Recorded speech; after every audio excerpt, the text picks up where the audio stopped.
হিলিতে পূজা অর্চনা, ভক্তি প্রার্থনা ও নাচ গানের মধ্য দিয়ে কারাম উৎসব উদযাপন হয়েছে। প্রতিবছর হিলির ক্ষুদ্র নৃতাত্ত্বিক জনগোষ্ঠী সাঁওতাল অধ্যুষিত উদয়গিরি, গোহারা, বাগমারা, বালঞ্চা গ্রামে এই কারাম উৎসব হয়। এটি ক্ষুদ্র নৃগোষ্ঠীদের সবচেয়ে বড় উৎসব। হিলি থেকে মোহাম্মদ লুৎফর রহমানের পাঠানো তথ্যচিত্রে ডেস্ক রিপোর্ট। দিনাজপুরের হিলিতে প্রতি বছর ভাদ্র মাসের পূর্ণিমার একাদশীতে কারাম উৎসব উদযাপন করা হয়। সাঁওতালদের সবচেয়ে বড় ধর্মীয় উৎসব কারাম পূজা বা ডাল পূজা।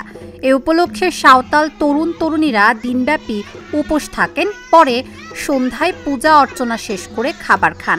এরপর শুরু হয় তাদের উৎসব।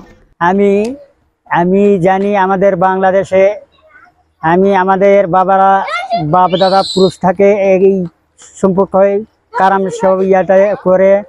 এই জন্যে আমিও একটু এখন আমাদের সম্প্রদায় যে ঘরের ভালো ইয়ার জন্যে আমি এই সম্প্রদায় কারাম করি, উৎসব করি। আজকে আমাদের বছরের বড় বড় কারাম উৎসব, এইটাই আমাদের বড় উৎসব।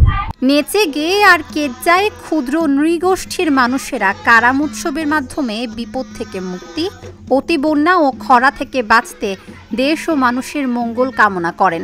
উৎসবটি দেখার জন্য ওরাও সম্প্রদায়ের পাশাপাশি বিভিন্ন শ্রেণী পেশার মানুষও সমবেত হন আদিবাসী পল্লীতে। আজকে যে আমাদের কারাম অনুষ্ঠান, এটা বছরে একবার হয় ভাদ্র মাসের ইয়াতে। খুব ভালো আত্মীয় স্বজন আসে, ভালো লাগে।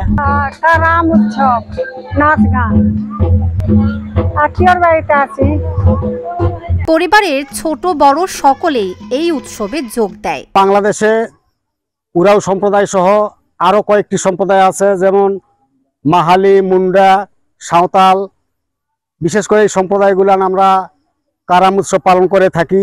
আবহমান কাল ধরে এই বাপ দাদারা এই কারাম উৎসব পালন করে আসছে, আমরাও পালন করি। আসলে আমাদের কারাম উৎসব কেন পালন করি, এটার অনেক মাহাত্ম্য আছে।